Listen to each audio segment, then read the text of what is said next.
Liverpool possessed possibly the finest tramway in the United Kingdom. Horse cars were introduced in 1859, electrification followed in 1898, new trams were built until 1942, and the last extension opened in 1944. However, following the Second World War, the decision was taken to scrap the trams, the first route closing in June 1948. Just over 9 years later, the 98-mile system had disappeared. Today, there are few signs of the city's tramway heritage.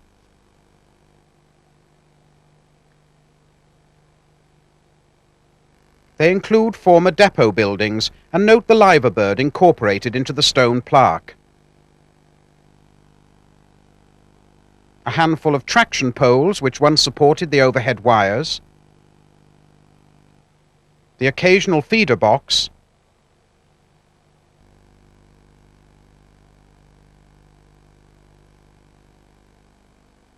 but perhaps most important of all, the tramcar works and depot at Edge Lane. Built in 1928, it was responsible for constructing hundreds of new trams. Today, it is still used by buses, but within its confines, a few lengths of long disused rail can still be seen. Close by the old Riverside station in the large object store at Prince's Dock, a number of trams were for several years on public display, including number 20, a Birkenhead open topper of 1901, and 3 Liverpool cars, number 762, an English electric bogie of 1931,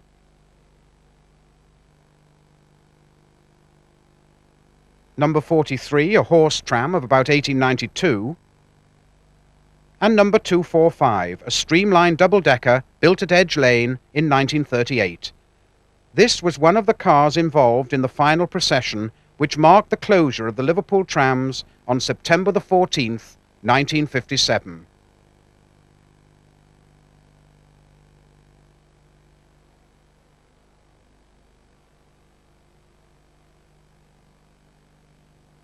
The star turn was Sister Car 293, which had been specially repainted in cream and green and was destined to be the city's last tram. The driver was Mr. Tom Webster.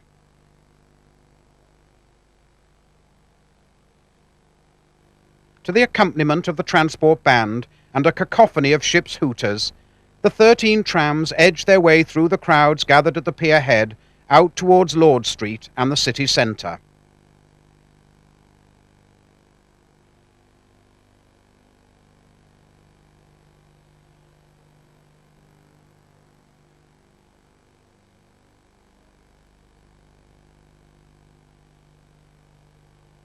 The policeman on duty outside Lime Street Station hardly glances at the cavalcade as he waves the 13 cars along the city's most famous street on their last journey to Broad Green and Bowring Park via Edge Lane.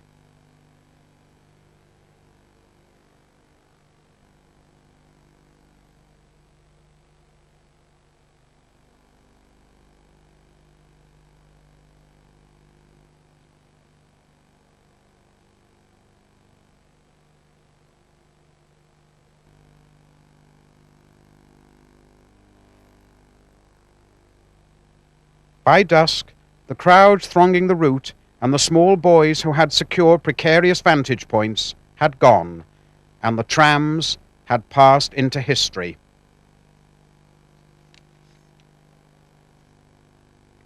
Today, the trams are but a memory, like the ships which once graced the River Mersey. The 3 world-famous waterfront buildings, the Royal Liver Building, the Cunard Building, and the Port of Liverpool Building, may be gleaming and spotless, but they stand as if waiting and watching for a world that has gone. In the late 1920s, all 3 were begrimed by soot and smoke from the vessels that entered the port.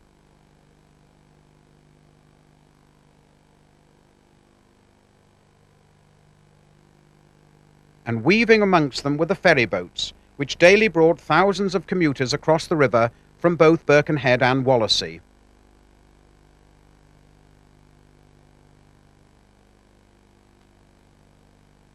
In peak hours, up to 1,500 people could pour from a single ferry boat. Many would then make their way to the impressive Pierhead tram terminus, which had been redesigned in 1921 to include 3 large turning circles, or loops.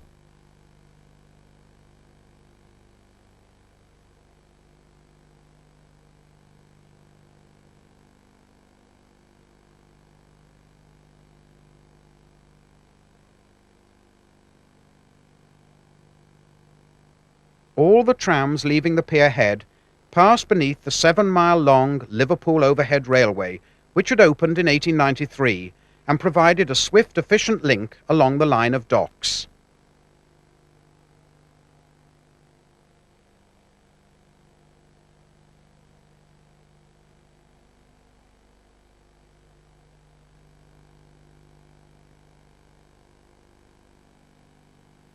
In the next sequence, 3 cars depart from the pier head south loop: 288 of 1901, 522 of 1909, and 696 of 1926, a car we shall see again 20 years later.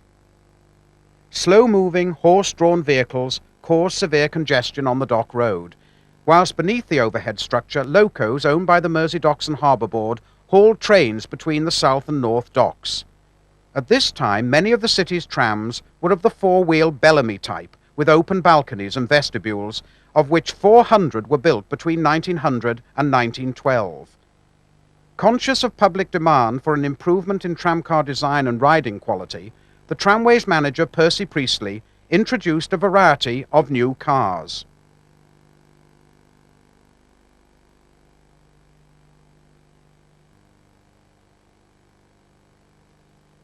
Number 19, built in 1926 with enclosed top deck, is seen in Church Street and alongside the ornate tram shelter in Clayton Square. Number 88, a totally enclosed car of 1929, is glimpsed among the street vendors lining the pavement in Church Street, while 746 was one of the first trams in Liverpool to be fitted with a partial vestibule in late 1927.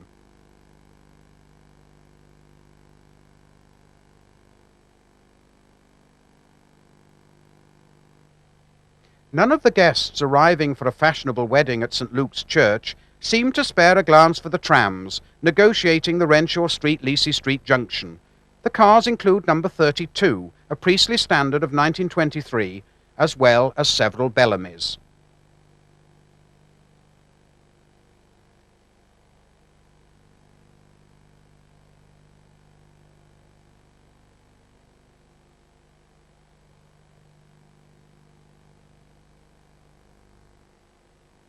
Further up Lacey Street Hill, a Bellamy swings from Catherine Street into Myrtle Street.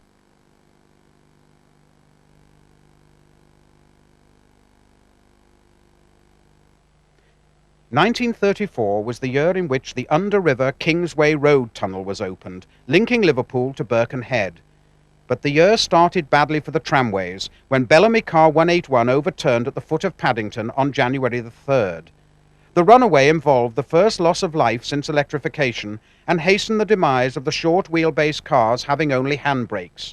Note the controller roped to the platform before the buckled lower saloon is pushed back to Edge Lane Works.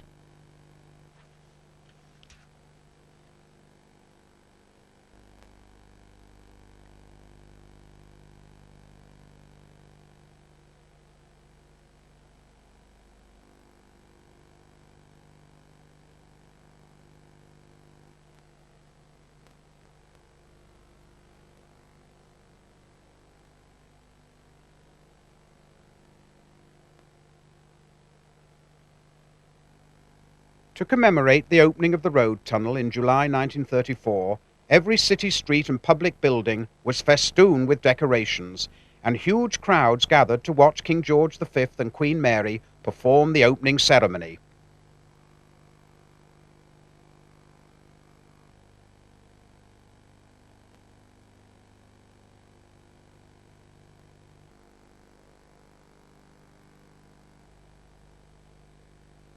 For some, the occasion simply proved too much, but others obtained grandstand seats from the top deck of a Bellamy, passing the tunnel entrance.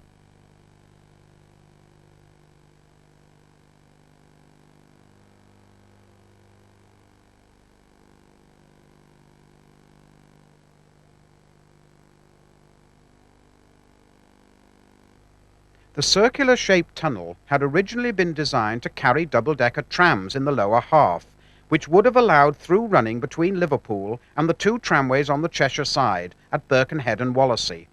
However, the local authorities failed to agree, and by the time the royal couple arrived in Birkenhead, Wallasey's trams had already been abandoned. In this short sequence taken at Liscard in 1932, brush-built car 65 of 1915 is inbound to Seacombe Ferry, whilst car 5 of 1902 is outbound to New Brighton.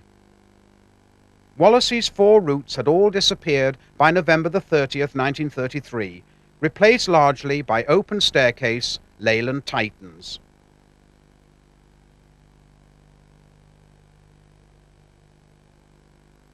Birkenhead's tram routes all started at Woodside Ferry, and here we see a 1913 double-decker and one of the Prenton bogie cars of 1902. In 1930, Eric Parkinson filmed two of the unique double-deckers allocated to the new ferry route. Originally single-deckers, they were rebuilt with low roofs and knifeboard seating to pass under a restricted bridge.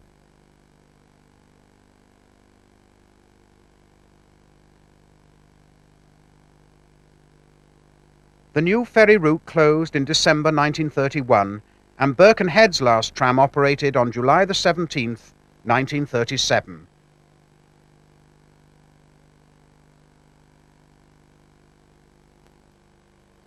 Whilst continuing to build reserve track routes, it was not until 1931 that a radical improvement in the Liverpool tram fleet was begun, and eventually over 250 bogie cars and 100 two-axle cars were built at Edge Lane.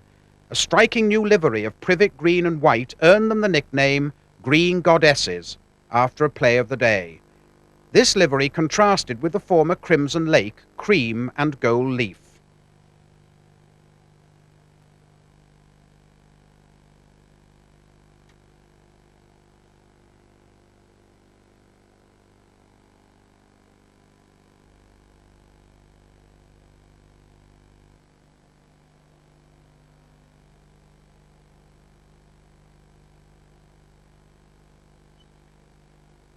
Older standard cars were rebuilt or modernized, and another innovation was the improved destination display shown on car 281 in Lord Street, where it meets one of the Robinson cabin cars of 1934.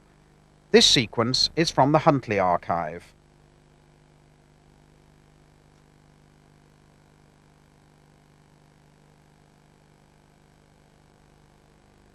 Another of the modern bogie cars is seen departing from the Quadrant terminus outside Lime Street Station.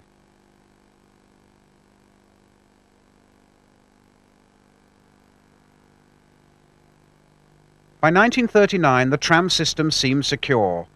With the outbreak of war, the cream areas on the buses and trams were either painted brown or heavily varnished. Note the white mudguards on the buses. No, not a futuristic tram, but a barrage balloon. Others are seen on the landing stage.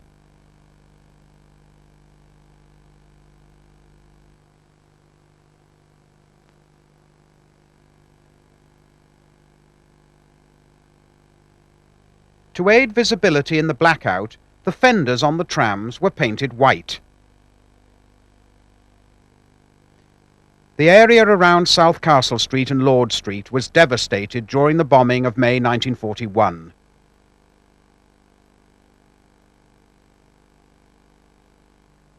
A streamliner heads south, probably on Route 45, whilst a group of standard cars are seen arriving and departing on the outer circular routes, 26 and 27.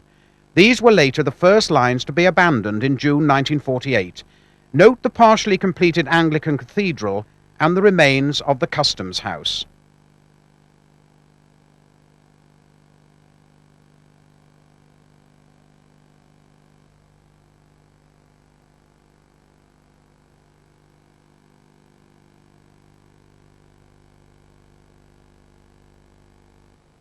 Still sporting its pre-war white roof ends, a streamliner turns south in front of the Adelphi Hotel. By 1945, the trams, the track and the infrastructure were in urgent need of repair. After a brief flirtation with further modernisation, the council voted to replace the trams by buses over a 10-year period.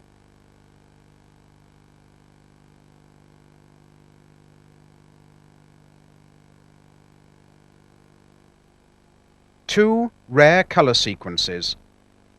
A baby grand still displays the wartime slogan, "Don't Waste Bread," in 1947, and cars 696 and 771 meet at the Lime Street Elliott Street junction.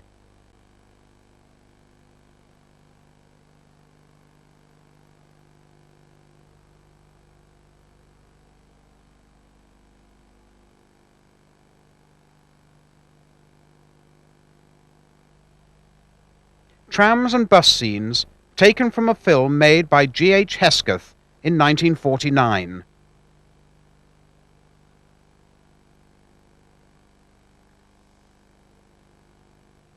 From 1947, a new green and white livery was introduced, and the large curved fleet title replaced by the city crest. Stanley Eads visited Liverpool in 1950. Mark's bogie 861 departs from Seaforth on Route 18. Cars 975 and 182 still carry the drab wartime livery. Note the traffic indicators and glass ventilouvres still in situ. 969 turns into New Quay towards the North Loop, which was abandoned in January 1951. And finally, a particularly grubby cabin car 794 on the rarely photographed Route 30. Peter Matthews took his films in late 1952, by which time the handbrake cars had all gone, and most of the streamliners and baby grands had either been rebuilt or repainted, but the closures continued, even where there had been extensive pre-war track renewal.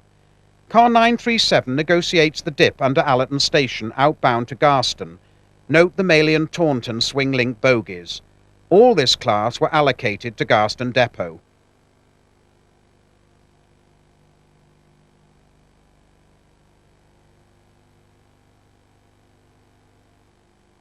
Car 968 is city-bound along the Horrocks Avenue extension, opened in 1939. Whilst 869 was sold to Glasgow and is the only streamliner to be preserved.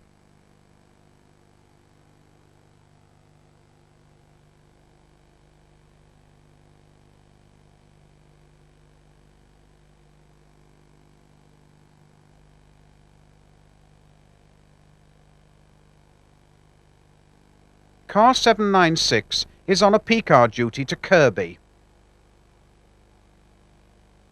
Car 901 approaches the centre loop on Route 29.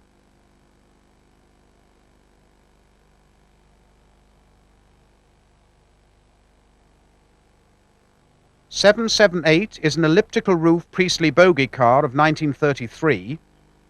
And 804 is unusual in having modern-style fleet numbers. The cabin cars were the heaviest vehicles in the fleet at 18 tons.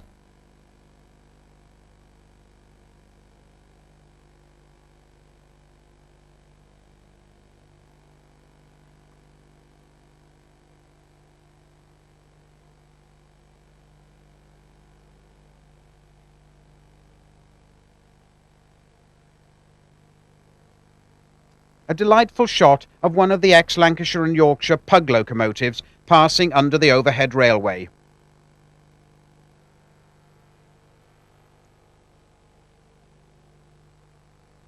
A cabin car outbound to Utting Avenue East climbs up towards James Street Station.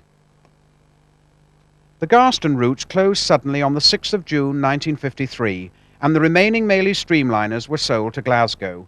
These last-day colour sequences by Bert Roberts have been included purely for their rarity value.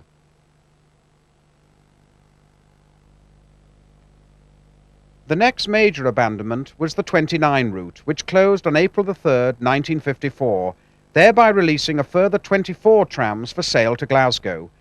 These few views were taken by Bert Roberts on the last day of operation on the outer section of the line.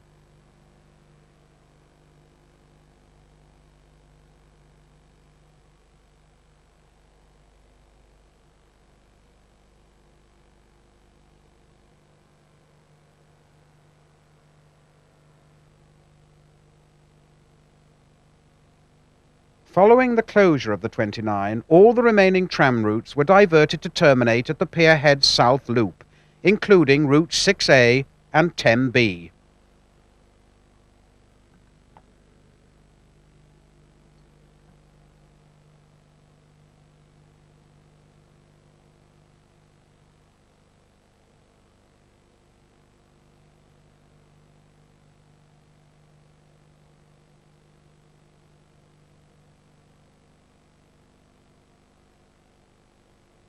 The basic service was now provided by the streamliners and baby grands, but a handful of older bogie cars survived, including 5 English electrics at Edge Lane, and these were filmed by Jim Joyce and include 760 being guided into the depot, while 764 waits to take up service. A rush hour 10B departs up Edge Lane towards Old Swan.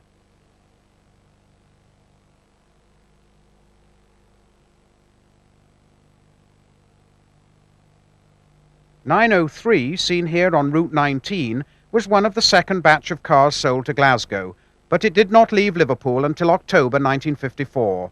It was renumbered 1043 and survived until 1959. 766, one of the Edge Lane built 1931 cars on English electric trucks, featured in an enthusiast tour on September the 4th, 1954. Every nook and cranny was covered, including Napier's siding off the East Lancashire Road, as well as the 1944 extension to Delph Lane at Kirby.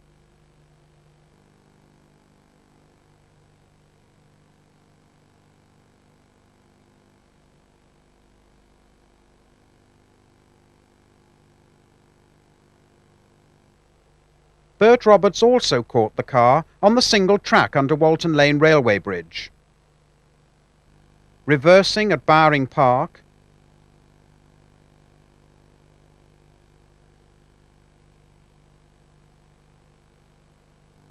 laying over in the sunshine at Page Moss,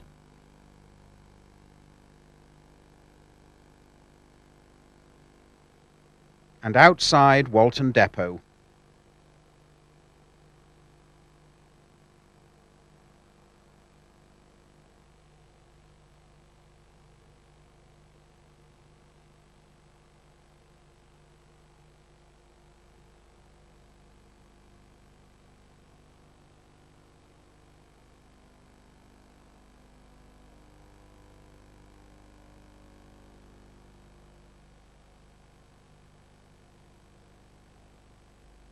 Alf Jacob filmed the same tour, with 766 on the Priory Road football siding serving Goodison Park, home of Everton.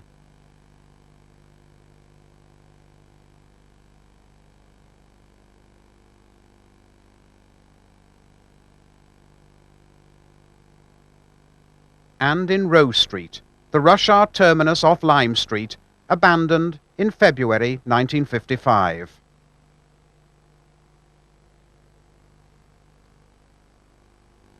Lime Street provided a starting point for a film taken by Roy Thompson in 1954. The tracks leading into Rose Street being visible on the right. The reduced role of the trams is clearly demonstrated, with Church Street and Lord Street clogged with a wealth of different buses, AEC, Crosley, Daimler, most of them on tramway replacements.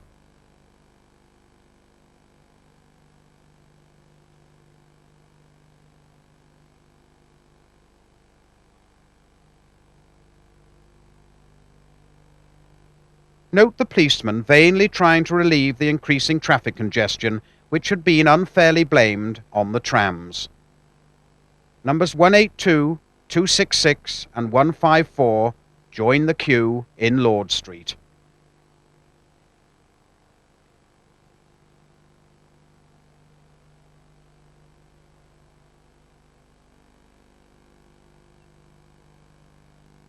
G.F. Ashwell took a few brief sequences at Page Moss, including car 887 sold to Glasgow in October 1954, and car 906.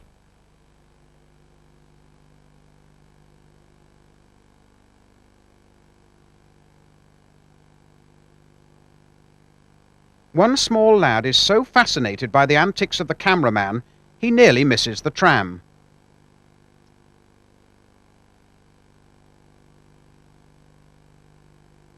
The 10B was the last service operating out of the city along Kensington and Prescott Road. Following the closure of the 10C in 1952, it operated every 20 minutes with a few rush hour extras and no Sunday service. Frank and Ron Oldfield filmed the line during its last week of operation.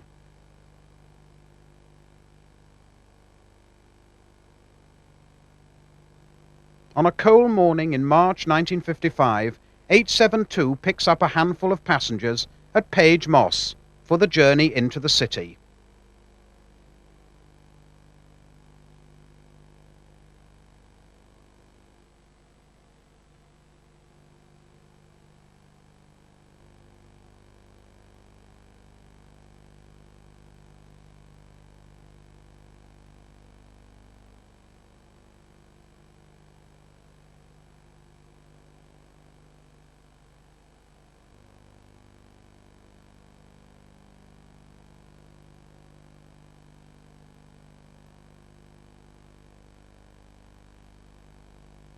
The section of track from Prescott to Knotty Ash was relaid on private right-of-way in 1922.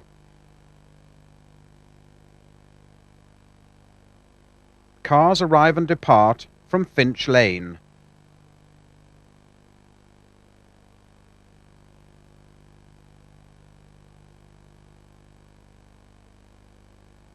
"251 negotiates the junction with Route 40 at Knotty Ash.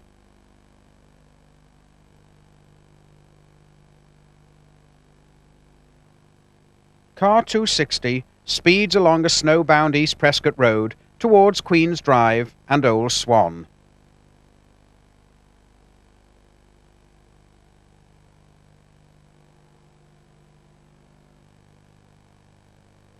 With an intensive rush hour service, a third track was installed at Black Horse Lane, Old Swan, for short workings and extras.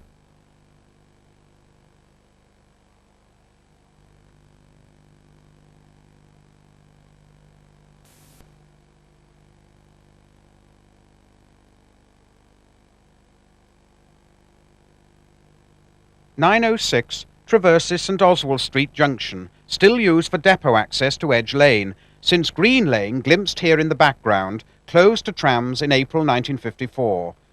263 crosses the disused junction with Green Lane itself, whilst 246 approaches the crossover on the west side of the junction. From Old Swan to Fairfield, the route followed the course of the city's first short-lived street tramway, opened in July 1861. Car 961 pursues a bus along Prescott Road and crosses the railway bridge at Stanley Station.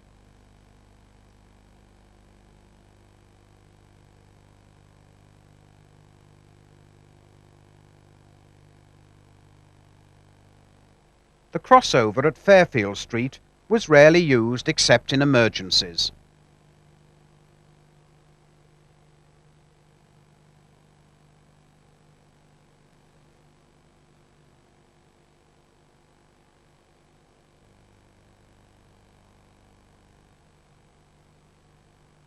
At the junction of Prescott Street and London Road, the 10B joined forces with the 14 and 19, still serving the north end of the city.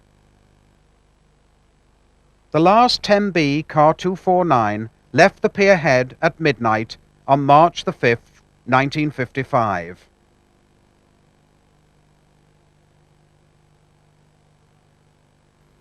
A few months later, W.A. Camwell took these scenes at the South Loop.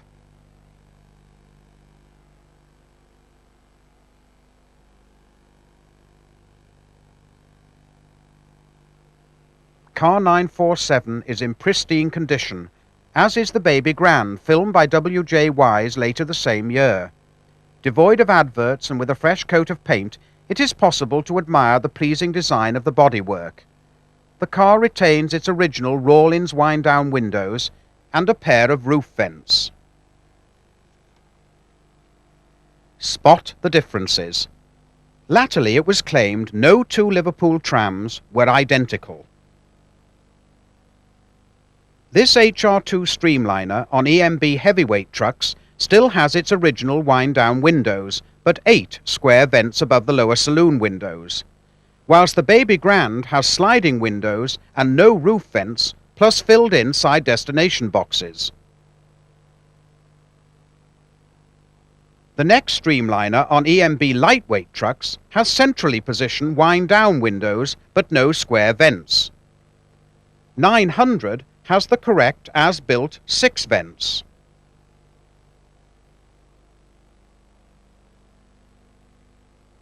Whilst 185 possesses 4 centrally positioned sliding windows and a small ventilator slits in the roof curve.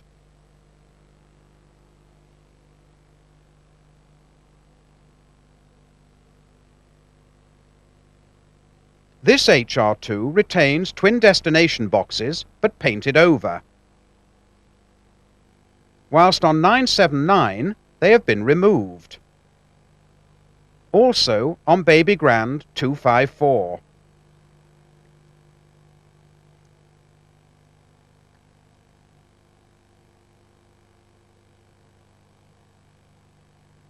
Finally, this streamliner has neither destination boxes nor square vents.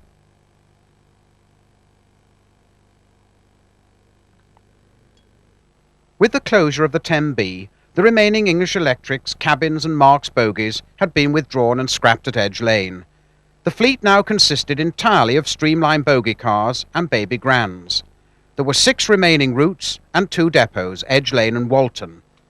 Some of the cars were decidedly shabby, others which developed faults were simply scrapped, but quite a number were repainted during the summer of 1955.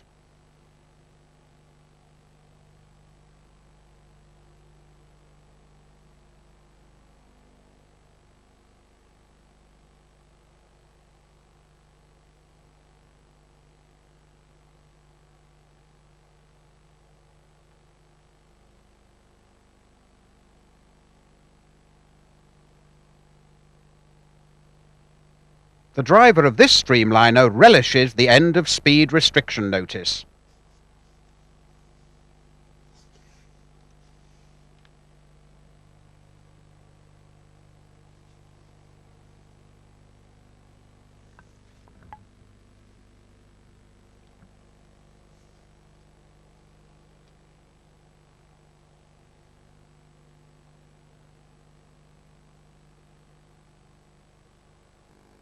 Next to close were routes 13 and 14, City to Lower Lane or Utting Avenue East via Breck Road.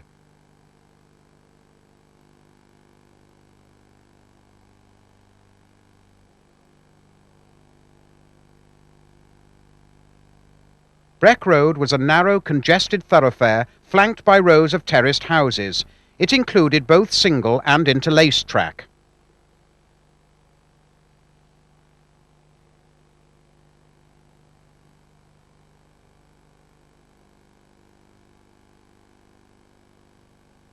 These colour sequences were taken by John McCann in the autumn of 1955.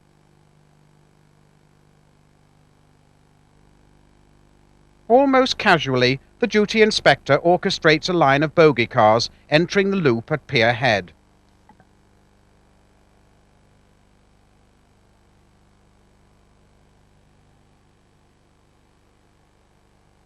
Car 990 looks superb in its fresh coat of paint.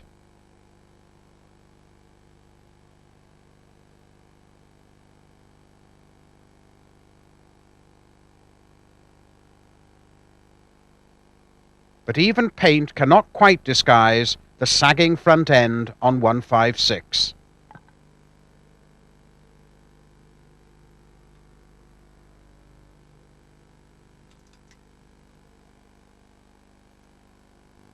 On the 4th of September 1955, Bert Roberts filmed lines of cars awaiting scrap on Edge Lane dump, before joining an enthusiast tour on 165.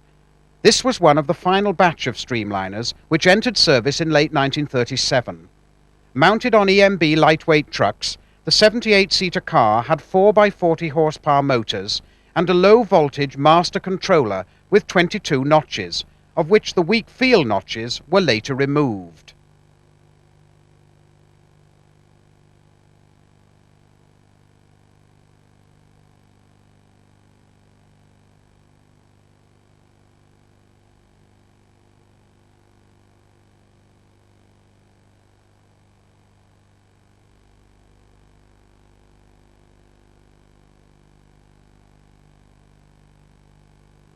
Arguments still rage even today over the speeds attained by these fine cars. Their acceleration was first-rate, and on level track with a clear run, the sky seemed the limit.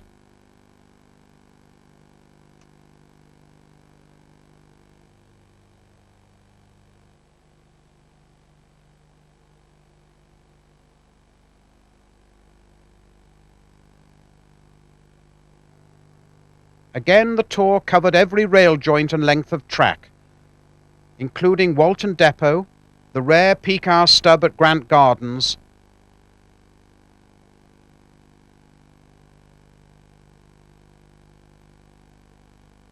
and routes 13 and 14 shortly to close.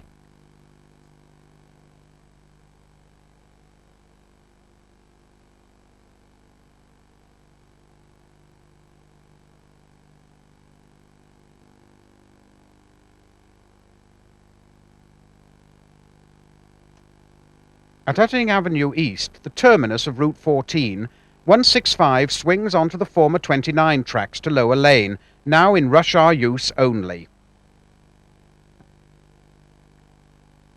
The driver was Harry Tyndale of Edge Lane Depot. For the enthusiasts, he was the Sterling Moss of trams, a man totally in control of his machine and prepared to achieve the maximum performance in terms of speed and braking.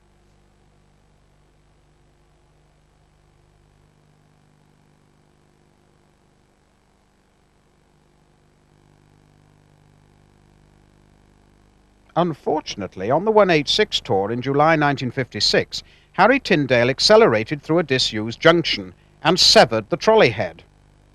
Undeterred, the enthusiast pushed the car to Lower Lane, where Alf Jacob filmed the necessary repairs.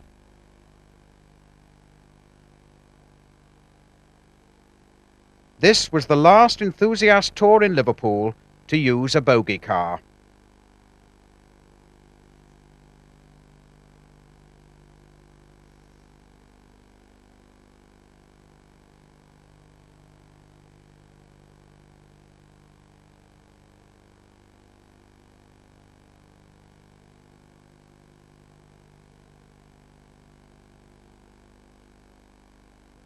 In September 1956, Snowplow 4 ex-standard car 646 of 1924 was made available to Frank and Ron Oldfield so that they could record some classic Liverpool tram sounds emitting from the car's DK20 motors.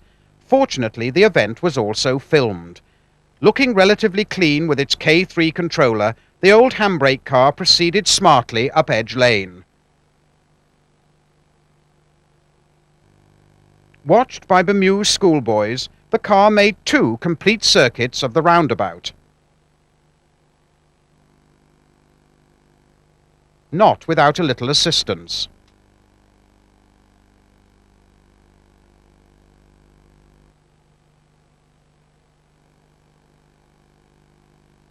On arrival at Broad Green, Frank Oldfield swings the trolley for the return journey to the depot, where, after a formal thank you for their remarkable private tour, the staff drove the car up and down the depot yard.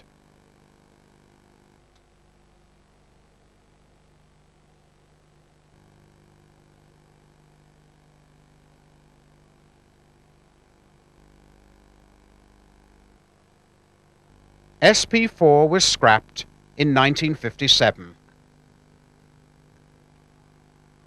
The next 2 routes to go were the heavily used 19 City to Kirby via Breckfield Road and the 44 City to Southdean via Scotland Road and Everton Valley.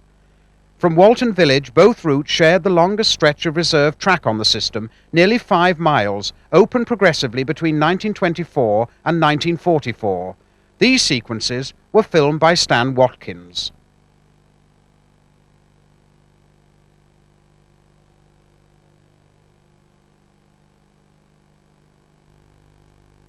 Car 247, on a short working 19B, circumnavigates Lower Lane roundabout.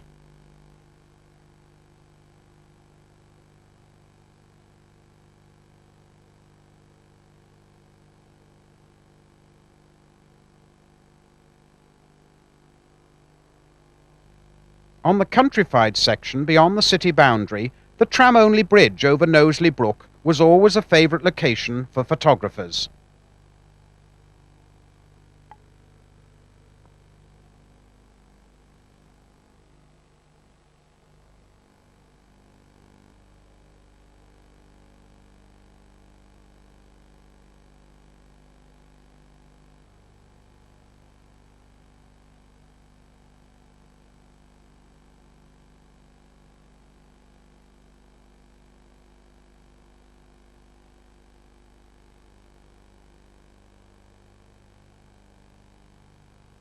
The 44 covered two of the city's most famous thoroughfares, Scotland Road and Everton Valley, before joining the 19 on Walton Lane.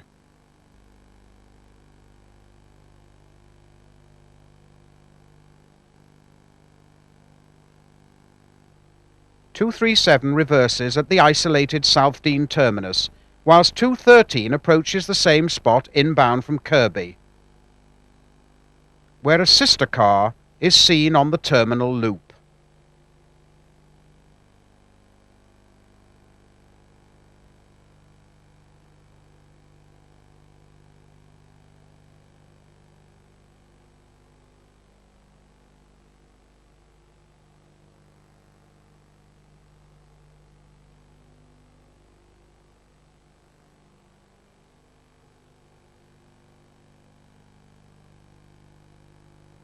Suddenly waking up to the fact that their famous green goddesses would soon be gone, the corporation made their own film in 1956.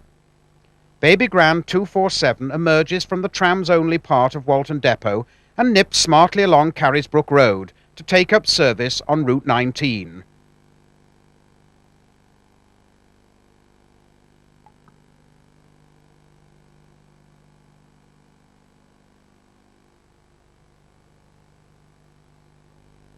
Car 250 is seen at several locations. Lower Lane, at the city boundary, crossing the central reservation to the roadside private right-of-way alongside the East Lancashire Road.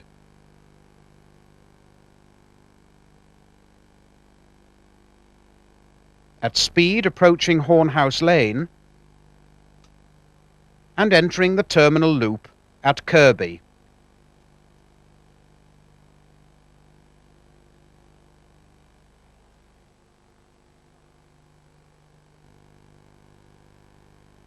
This fine elevated view shows the magnificent sweep of the city's suburban light railways.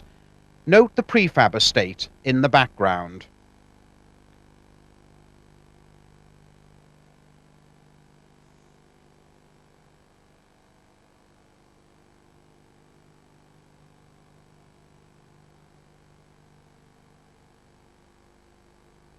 .250 again back at Lower Lane. Despite the importance of this location, it was always marked by a blue request stop. Two elevated views of the Lord Street Paradise Street junction. Note the bus on Route 11 pretending to be a tram and stopping in the middle of the road to pick up its passengers.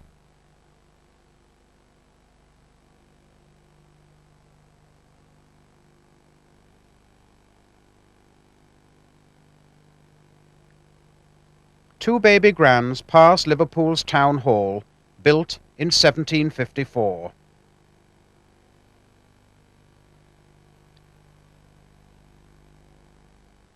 With the closure of the 19 and 44, all 31 surviving bogie cars were withdrawn, and Stan Watkins filmed their final journey on Sunday the 4th of November from Edge Lane to Kirby.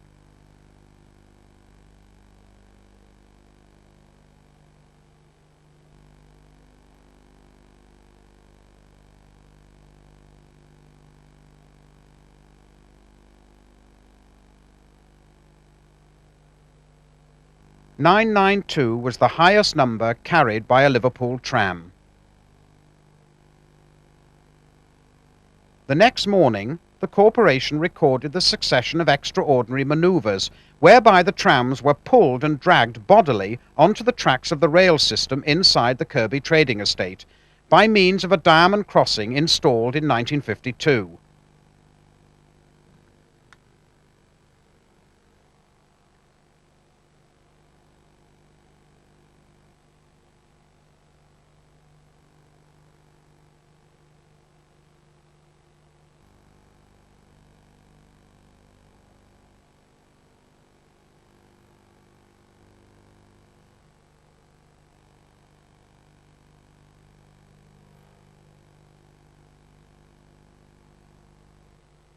With their trolleys tied down, a few cars at a time were hauled away by one of the corporation's Vulcan Drury 060 diesel shunters to their final resting place in some long disused sidings of a former meat-packing factory.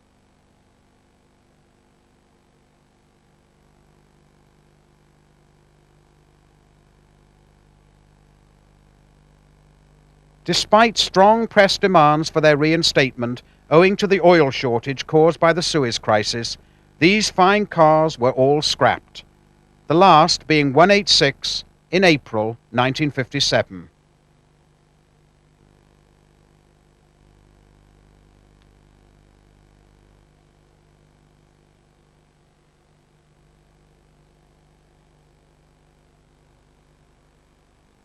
At the same time as the closure of routes 19 and 44, all the 6s and 6As were diverted via Lime Street and Church Street, and the tracks in William Brown Street were abandoned.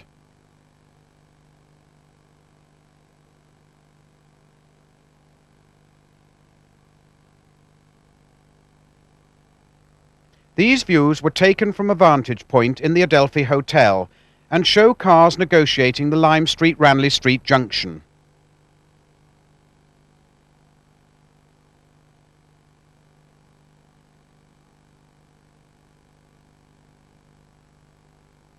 Two cars outbound on Route 40 pass in front of the Adelphi, ready to swing up Brownlow Hill. The tracks on the left were abandoned in June 1953 with the closure of routes 8 and 33.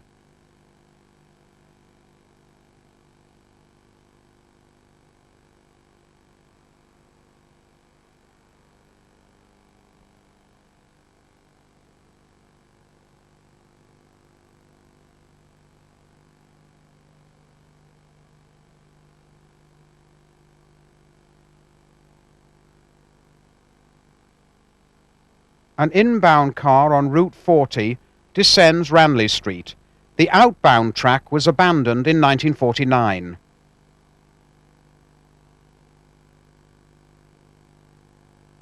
An outbound car on Route 40 negotiates the single track in Brownlow Hill.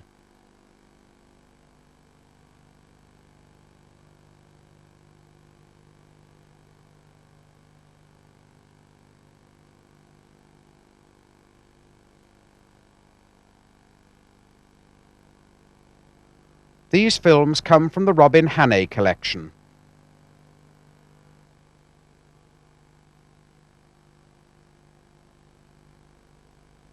The once giant system was now reduced to two routes operating from one depot with an ever-dwindling number of baby grands. The last Enthusiast Special was held on car 245 on the 8th of September 1957.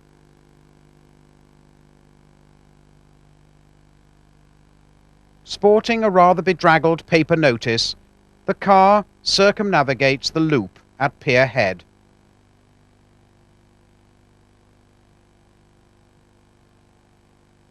"245" was later selected by the corporation for preservation.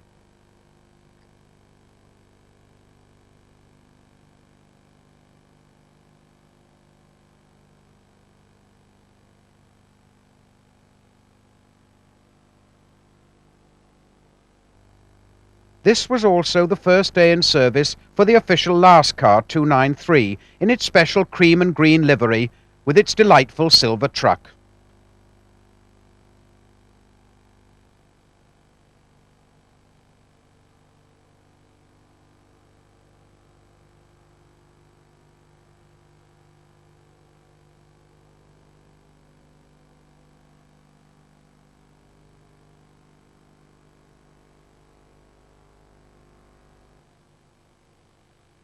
Despite the imminent closure, some Liverpudlians actually thought 293 was a new car.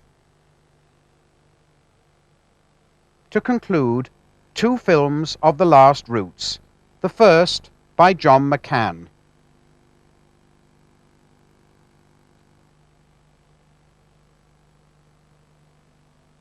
The Baby Grands were an economy version of the Streamliners, with 70-seater bodies mounted upon EMB 9-foot flexible trucks. They were powered by 2 60-horsepower motors.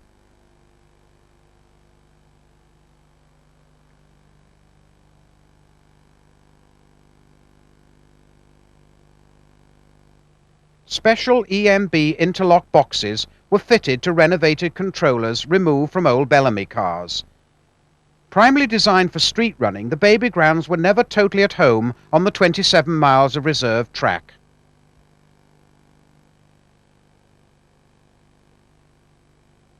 "264 approaches one of the typical shelters along the reserved track at Finch Lane.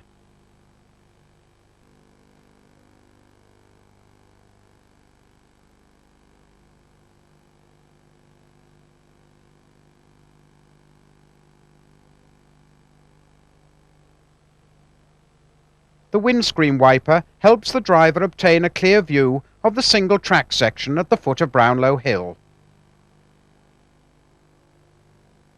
And now 3 views of 293 on the 6A. Firstly, climbing the one-way single line in West Derby Street.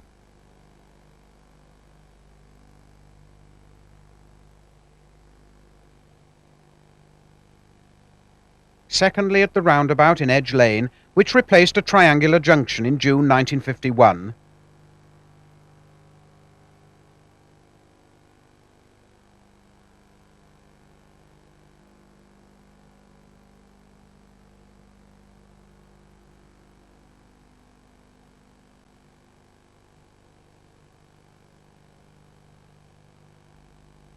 And thirdly, approaching Bowring Park terminus.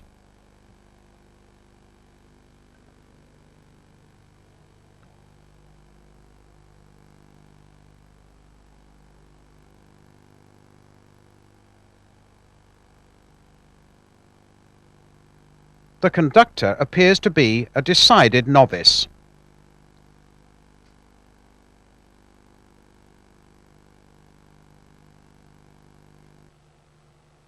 An entire range of special tickets, including workmen's returns, were printed for the last week, and bell punches hired from London Transport.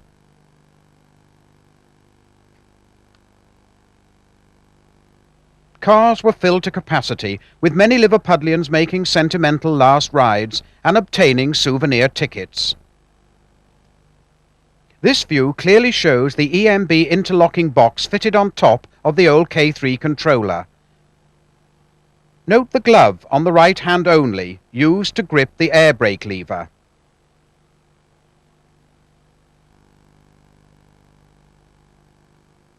On the 14th of September 1957, 293 was also the last service car on Route 6A.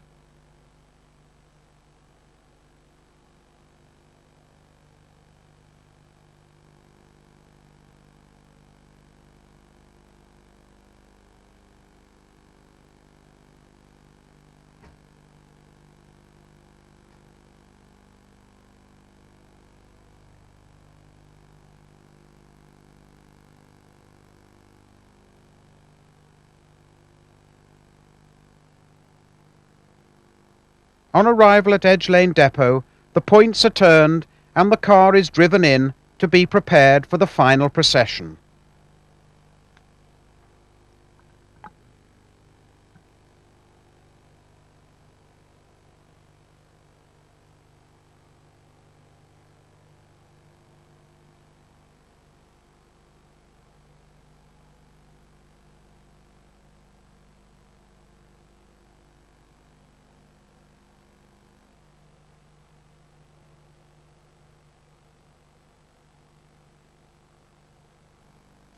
"274 had the dubious honour of being the last Green Goddess in passenger service.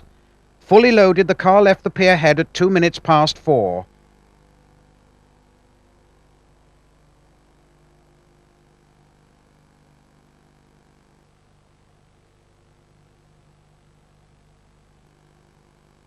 On arrival at Page Moss, the inspector ordered everybody off, and the car made its lonely way round the roundabout for the final time.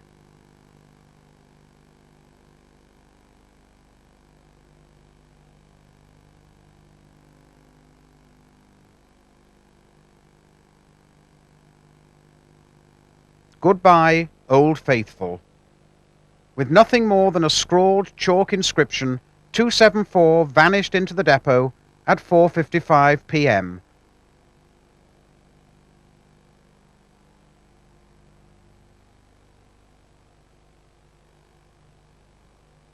Regular tramway operation in Liverpool had come to an end. Only the closing procession remained.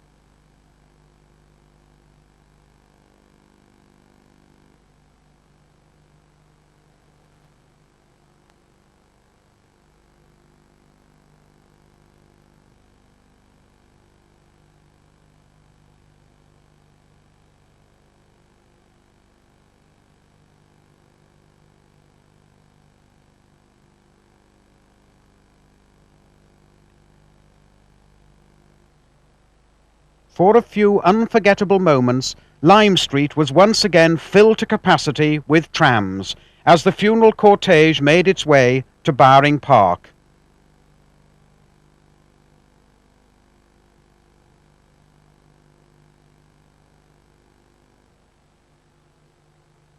Car 264 was the second vehicle in the cavalcade.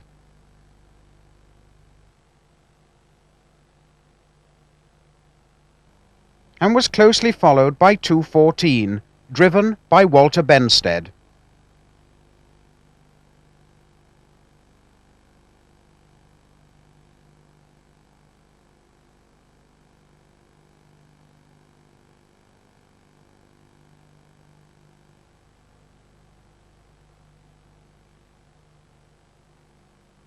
One wonders what thoughts were passing through the minds of these men who had for so many years provided such an excellent service for the Liverpool public.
The second film of the last two routes was taken by Ron Oldfield and includes these fine aerial views of the South Loop, now reduced to serving two lines, the 6A and the 40.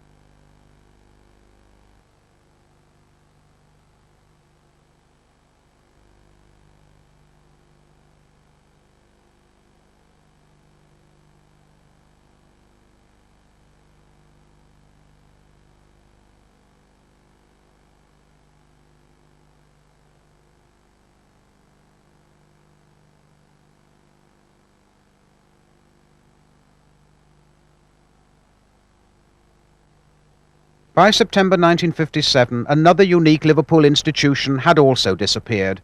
The Dockers umbrella, the Liverpool Overhead Railway, the last train running on December the 30th, 1956. Online video will shortly be releasing a film of this unique line.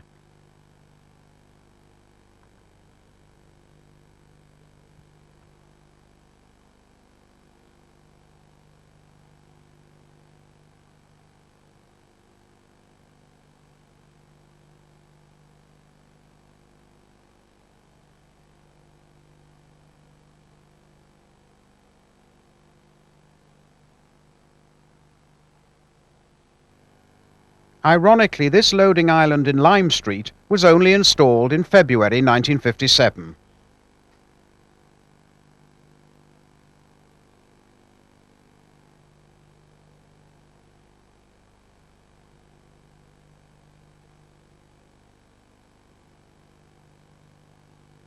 Two cars pass at the junction of London Road and Pembroke Place.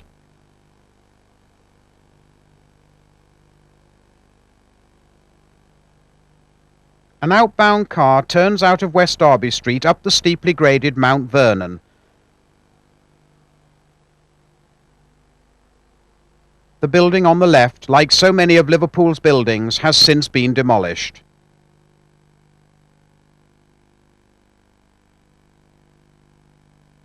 Cresting the hill, the tracks curve down Edge Lane towards Durning Road, form a junction with the outer circular routes 26 and 27.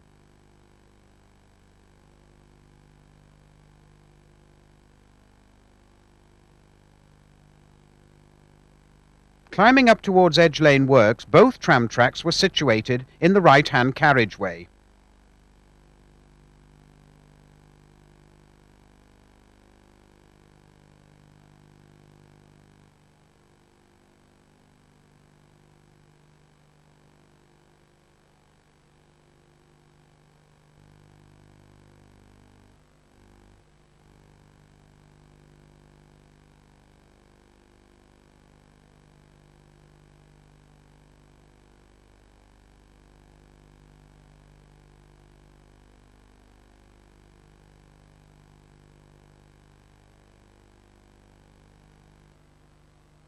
Replacement bus stops.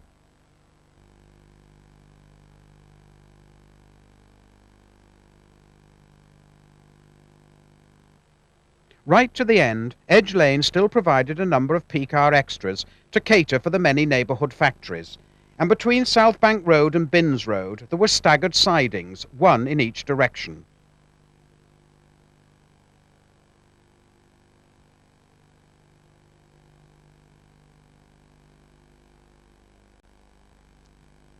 At Mill Lane, the former junction with the 49 route, the wires were retained to a feeder box, whilst the tracks had been relaid. 3 delightful lamps marked the beginning of Liverpool's first ever stretch of segregated reserve track, the famous grass tracks, which eventually totalled over 27 miles. The brainchild of city engineer John Brodie, the first length was opened as far as Broad Green on September the 27th, 1914, and extended into the countryside at Barring Park on April the 2nd, 1915. They consisted of turfed sleeper track flanked by hedges. Irritatingly, the trams had to return to the roadway to cross the many suburban railway bridges. One particularly narrow crossing was over the railway at Broad Green.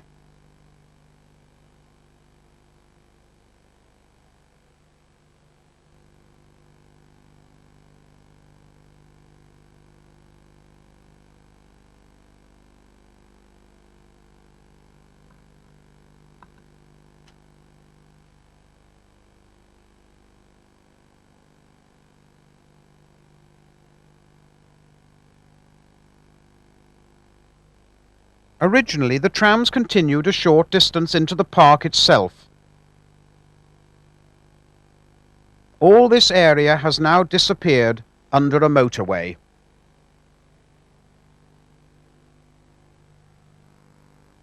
The 40 was a relatively new route, being introduced as late as 1936, between the city and Page Moss via Edge Lane, Brookside Avenue and East Prescott Road. It involved the construction of several new stretches of track, including Brownlow Hill, a relatively lightly trafficked road leading up past the university to Crown Street. The first part included a short length of single line controlled by signal lights.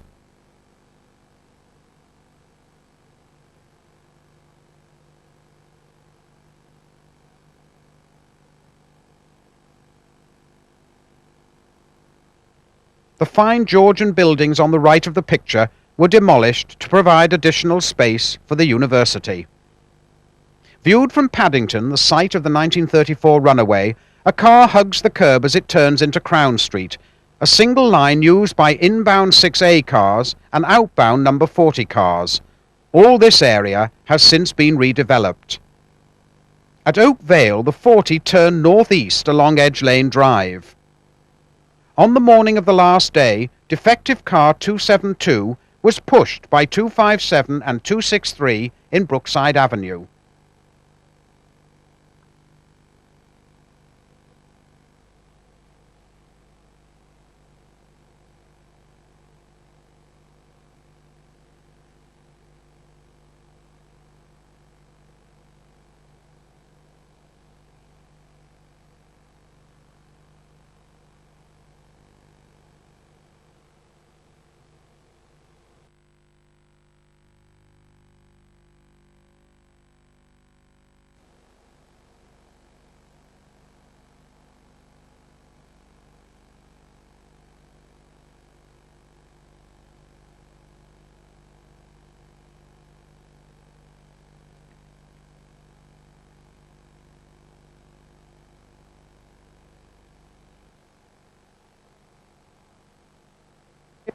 At Page Moss, 254 uses the crossover. Sometimes in wet weather, Liverpool drivers would seize the chance to change ends, to stop water leaking onto the controllers from the bodywork.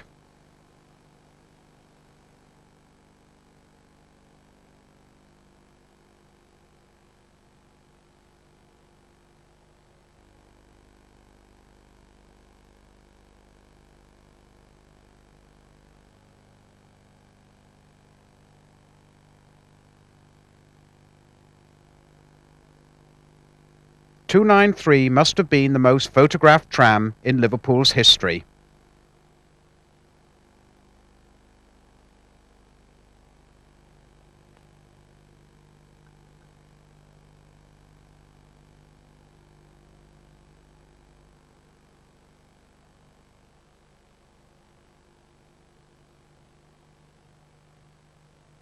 The final cavalcade reverses at Barring Park.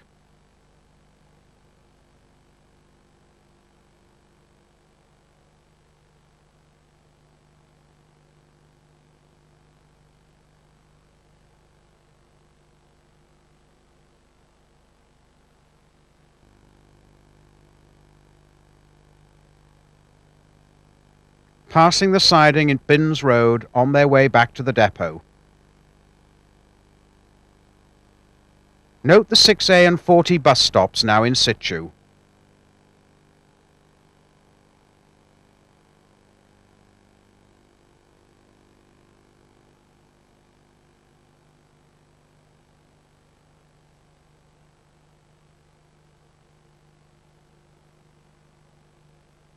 Ironically, most of the trams were scrapped in and around the very works where they had been built.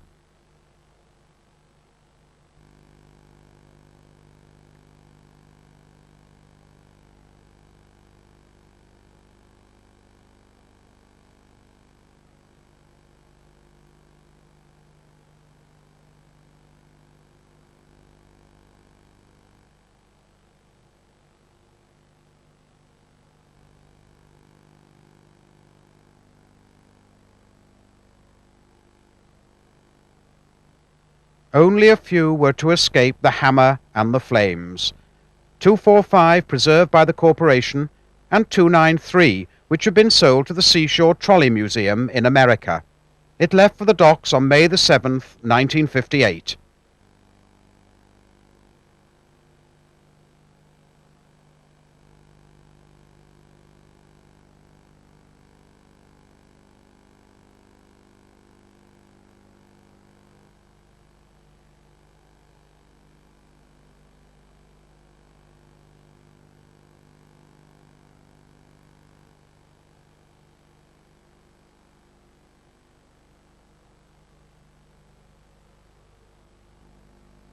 Hauled by one of Pickford's Scammell tractors, it is overtaken by a bus on Route 60.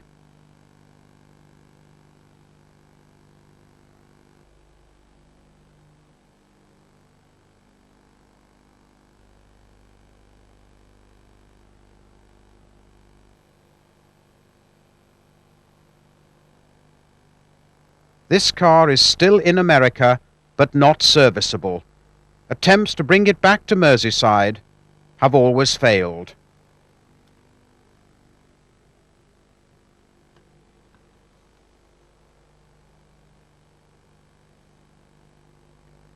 With the passing of the trams, many familiar sights and sounds disappeared.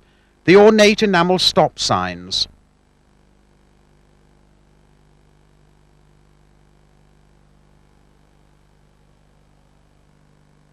the point irons carried on all the cars, the ritual of turning the seats,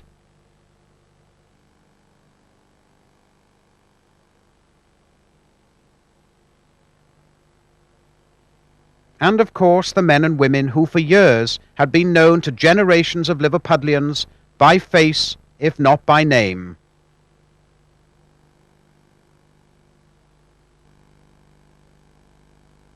And the tower wagon in case of emergencies.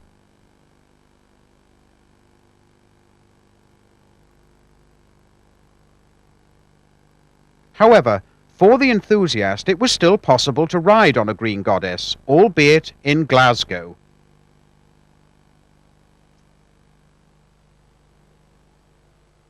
But here they used bow collectors instead of trolleys, this being only one of several changes made on their arrival.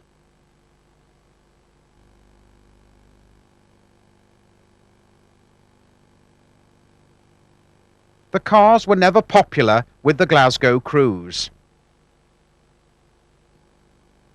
On February the 21st, 1960, a tour was organised by the Liverpool University Public Transport Society in an effort to raise sufficient funds to preserve 869 Glasgow 1055.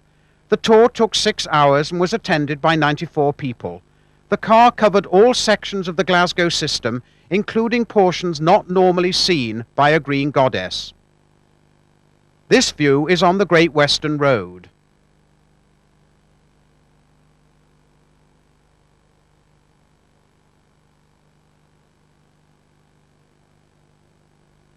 Eventually, the students at the university raised sufficient money to buy the car, and the Merseyside Tramway Preservation Society was founded in 1960, its aim being to bring 869 back to England.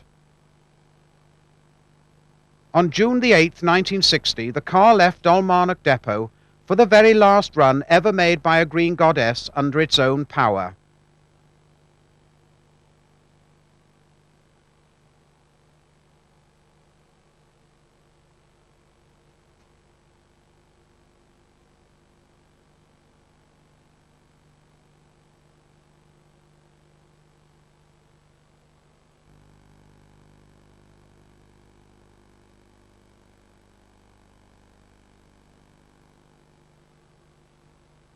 On arrival at Copler Hill Works, the tram was driven inside to be lifted off its bogies.